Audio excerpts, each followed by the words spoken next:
A very good evening to you, ladies and gentlemen. This is Capital News at 9:30. My name is Carlos Banda. First, the national news.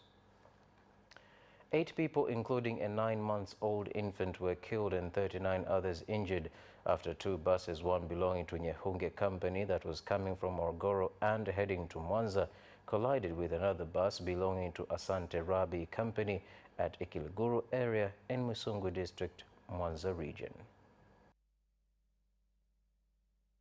Ajali imetokea pale ambapo dereva wa basi ya kampuni ya Nyehunge alipojaribu kuovertake magari yaliyokuwa mbele yake pasipo kuchukua tahadhari. Eneo hili lina kona kali, lakini pia hapa alipokuwa na overtake magari mengine pia kuna alama ambayo inamkataza kufanya hivyo. Kwa hiyo alipojaribu kuovertake ndiye akakutana na gari lingine. Katika kukwepa sasa ndio eneo la mwili wa basi la Asante Rabi ikagongana sasa na basi la kampuni ya Nyehunge lilikuwa likitokea Morogoro. Na majeruhi hao 39 pia tumepokea miili 7, lakini tulipokea na mtoto akiwa mwenye miezi 9 akiwa katika hali mbaya. Yeye alifia hospitali ya wilaya pale. Kwa jumla tuna miili 8, wa kike 3 na wa kiume 5. Katika hao watu wazima ni 7 na mtoto wa miezi 9 ambaye ni wa kiume. Hawa ndugu walikuwa wanategemewa, leo wengine wanaenda kuwapokea ndugu zao, wanaenda kupokea maiti. Kwa kweli inaumiza, inasikitisha. Kwamba mvua ikiwa inanyesha, barabara huwa zinateleza, kwa hiyo madereva wawe makini sana. Wao unajua kuna mvua na mvua kidogo inaletaga kama ugiza fulani. In another development, 5 people perished and 20 others were injured after a coaster bus veered off the road and crashed into the bridge at Kirinjiko area in Same District, Kilimanjaro region. Kusema labda imegongana, yani tumeshangaa tu ajali. Gari imepindukia upande mmoja.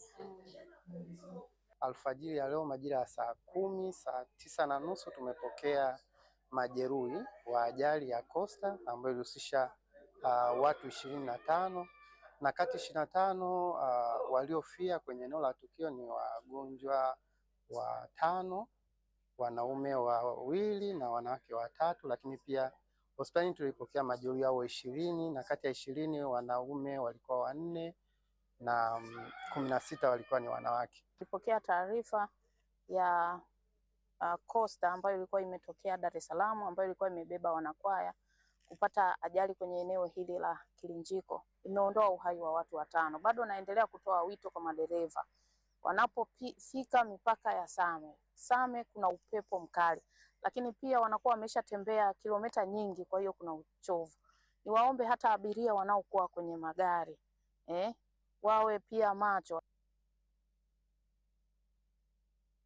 Sugarcane farms at Katurukila village in Kilambero district, Morogoro region have been attacked with a fungal disease known as sugarcane smut, a situation that has led a team of agricultural experts to set up camp and provide education on how to deal with the problem. Kwa sababu changamoto za wadudu hawa zimefika mpaka sasa hivi na miaka nazo karibu 7-8. Nashindwa kuelewa, tunaweka dawa, tunapiga dawa lakini hawatoki. Hapo niona sasa wadudu wamezidi kukithiri mpaka wameharibu mua. Sasa hivi inaonekana kama hata sukari ndani hauna kwa ajili ya kula wadudu. Sasa kuokoa kwangu tutaokoa vipi na hata wenzangu, sio mimi tu. Mua ulioota na ulio mkubwa sasa hivi, majani juu yale ya kijani hayapatikani. Maana miaka ya nyuma ulifika shamba nafikiri bado mua nimemwagilia maji jana. Lenga kuongeza tija na uzalishaji kwenye mazao mawili, zao la mpunga na zao la mua, na hususan kwenye zao la mua tunashirikiana na wadau tofauti kuwasaidia wakulima kuongeza tija na uzalishaji kwenye hayo mazao. Wadau wetu wakubwa ni serikali, lakini pia kwenye hii activity tunashirikiana na TARI Kibaha ambao wana jukumu na wana mamlaka ya kufanya utafiti kwenye zao la mua. Na wataalamu wa udongo, wataalamu wa mbegu bora za miwa, madaktari wa magonjwa na wadudu. Pia kuna wataalamu uhaulishaji wa teknolojia ambao ni kutoa teknolojia kutoka kwenye utafiti kupeleka shambani kwa wakulima. Ndio wako hapa. Huu mradi umeanza na AMCOS 4 za huko bonde la Kilombero. Lengo ni kuwafikia wakulima 800. The government has entered an agreement with China Communication Construction Limited Company for construction of the 390 kilometers Jangwani Bridge in Dar es Salaam, worth more than 97 billion shillings, that is expected to be implemented in a period of 24 months. The construction of the bridge aims to address the problem of floods in the area. Wizara ya Ujenzi tunawajibika kujenga daraja hili ambalo litakuwa na mita 390 urefu, lakini tutajenga barabara za maungio mita 700 pande zote za daraja, na daraja hili kama ilivyosemwa itagharimu bilioni 97.1 na tutaijenga ndani ya miaka miwili. Upande wa kujenga kingo za bonde la Msimbazi, kama ambavyo imesema ofisi ya Rais TAMISEMI, na wenyewe wako mbioni kuanza mradi huu. Ni miradi ambayo tunashirikiana katika uratibu wake. Naahidi kwa niaba ya taasisi yetu ya TANROADS kusimamia utekelezaji wa mradi huu ili kuhakikisha unazingatia viwango vya kiufundi, yani technical standards zilizomo katika mradi. Kwa kujenga hapa daraja watakuwa wametusaidia sana kwa kipindi kirefu cha muda mrefu sana, kwa sababu hii ndio barabara ya kwenda mjini, na unajua maisha yetu yote yanategemea mjini. Lazima ufike Kariakoo, ufike Posta ndio uweze kufanya mambo mengine. The Traffic Police Force is implementing an inspection exercise on cargo lorries and passenger buses entering and exiting the country through Tunduma border in Songwe region that aims to address the problem of driving under the influence of alcohol and narcotics. Acheni kuendekeza unywaji wa pombe, acheni kuendekeza uvutaji wa bangi. Wapo madereva wanavuta bangi. Nawaambia wazi, kwa kuwa jana nimekamata dereva anavuta bangi. Tulivyompa nafasi ya kujieleza unagundua kwamba huyu sio yeye. Tulivyompima kilevi hatukugundua, tukampeleka hospitali akakutwa tayari ana kiwango cha ulevi kwenye damu. Lakini ametumia nini? Amevuta bangi. Tunatamani kusema kwamba leseni ulionayo ni dhamana, sio haki yako. Ndio maana serikali inaweza kukunyang'anya hiyo leseni wakati wowote iwapo tutajiridhisha unafanya maovyo ovyo barabarani. Mimi niwakumbushe madereva mambo mawili tu. La kwanza, sio sheria ila ni takwa kwa wale wenye malori makubwa kuwa na boksi lako la huduma ya kwanza. Mnasafiri, mnakwenda mbali, hujui ni wakati gani unaweza ukakutana na ibilisi. La pili, madereva muwe na chombo cha kuzimia moto.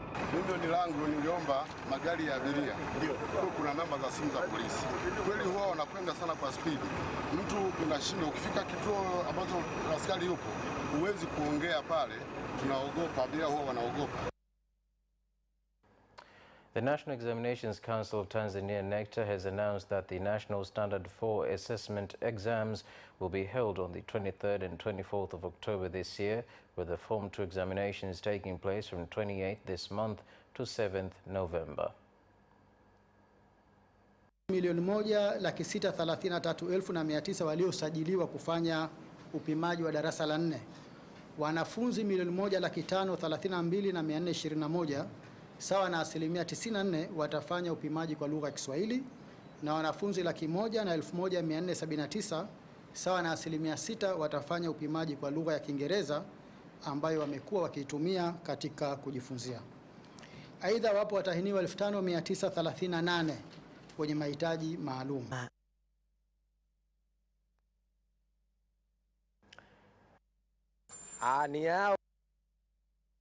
Registration exercise ended. Some citizens who turned up to verify their names at various registration centers did not find their names, while in other areas the voters' lists were torn up by unidentified people. Ukiangalia katika uhalisia sio ni nzuri, kwa sababu mazingira yenyewe yanajionyesha hakuna mazingira ya kuridhisha. Na maana mimi mwenyewe nimekuja asubuhi, yani hapa nakuja na yakuta mazingira yako hivi. Na maana ni kitu ambacho kimenisikitisha, kwa sababu hata mtu sasa hivi akija jina lake hawezi kuliona. Kwa kweli nimekuja hapa kutafuta jina langu, sijaliona. Tunalaani kwa kweli hichi kitendo, na ni watu wengi wanakuja tangu asubuhi wakakuta na hisi usiku wa kuamkia leo ndio wamechana. Orodha majina kweli serikali imekosea, kwa sababu itakiwa hizi zichapishwe kwa kifaa maalum, wameandika na peni, kwa hiyo inakuwa majina yanafutika. Majina yamefutika mengi, kwa hiyo hivi inakuwa ni uongo. Ubandikaji nafikiri wangetumia zile karatasi nyeupe ingekuwa ni sawa, kwa sababu hizi zilizobandikwa ni zile za kaboni za chini, ambazo sasa kama hujagandamiza vizuri maana yake jina liweze kuonekana vizuri. Lakini kwa hizi hapa kama ingetumika zile karatasi nyeupe zile za juu ambazo zilikuwa zinatumika, bila shaka muonekano ungekuwa katika uhalisia. Executives of revenue authorities from member countries of the East African Community have agreed to increase cooperation in order to strengthen digital tax collection systems and to be able to control chronic challenges such as corruption. Also, technology improves service delivery to taxpayers.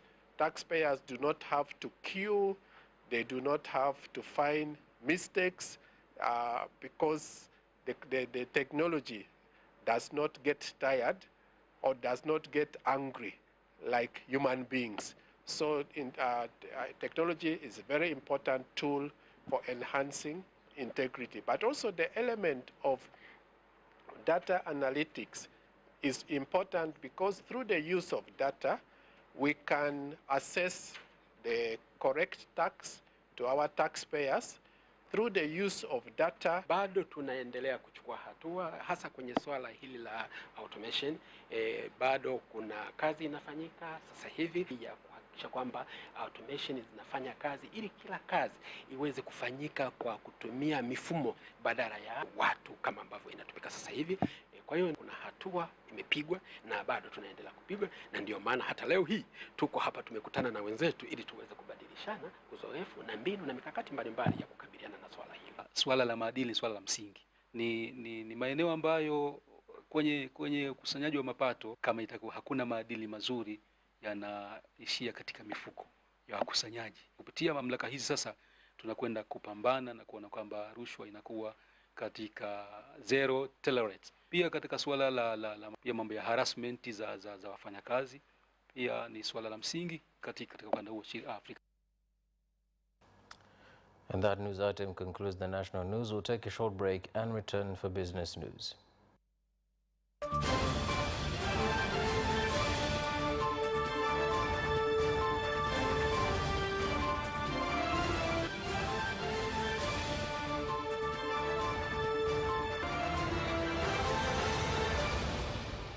Welcome back, and now business news.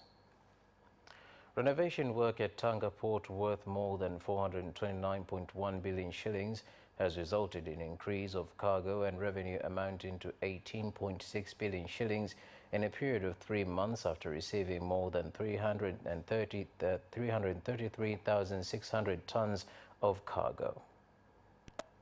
Mwaka 2020, 2019, 2020, mwaka mzima ambapo tulihendo metric tani 470,611, tulipata mapato ya bilioni 16. Lakini imagine miezi mitatu tu hii ya kwanza tumepata bilioni 18.6. Mwaka mzima 19, 20, 16 tumepata bilioni, sasa hivi miezi mitatu tumepata bilioni 18.6. Mnaona ni jinsi gani maboresho yaliyofanyika yameanza kuleta matunda katika bandari yetu ya Tanga.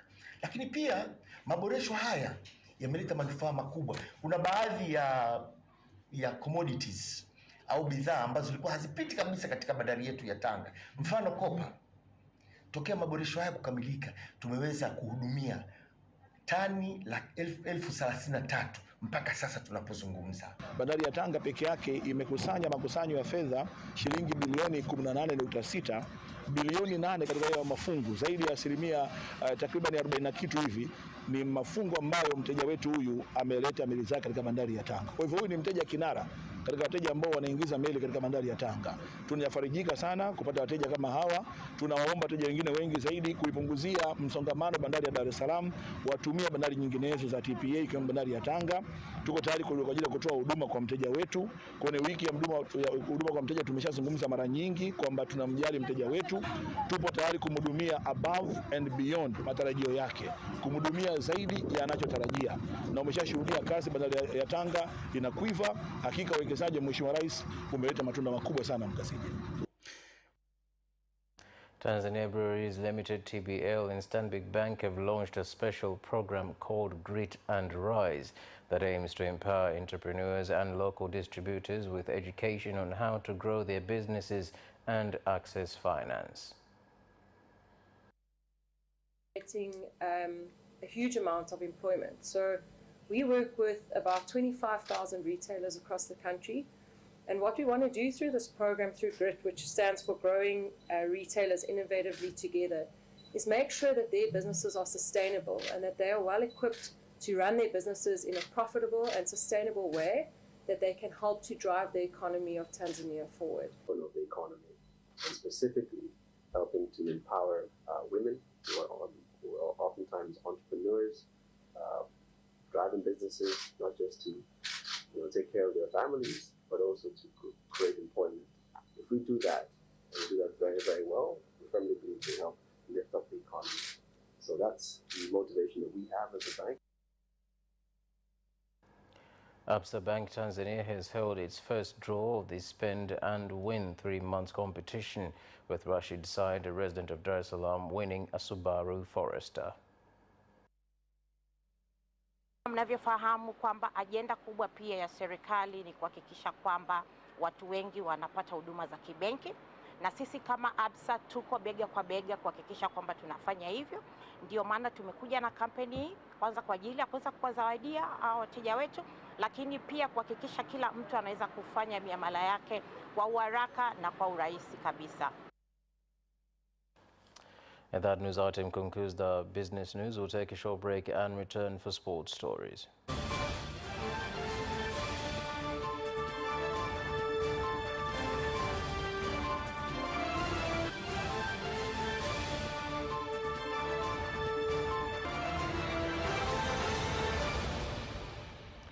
Welcome back, and now sports news. The coach of KCO Queens, Petro Mrope, has expressed confidence on his squad performing better this season in the Women's Premier League after getting permits for their foreign players. Tulikuwa kwenye top 4. Nadhani malengo ya timu mwaka huu ni pia kubaki pale top 4 au kusogea mbele kwenye ile top 4. Kwa hiyo tunataka tujiandae vya kutosha na kwa nguvu zaidi ili kukabiliana na ushindani ambao umeshaanza kuonekana mapema mwaka huu kwenye huu msimu.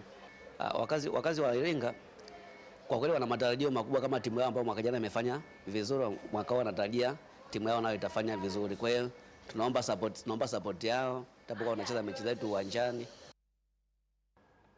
Tanzania Amateur Boxing National Team head coach Mzonge Hassan has said his team is ready for the international competitions.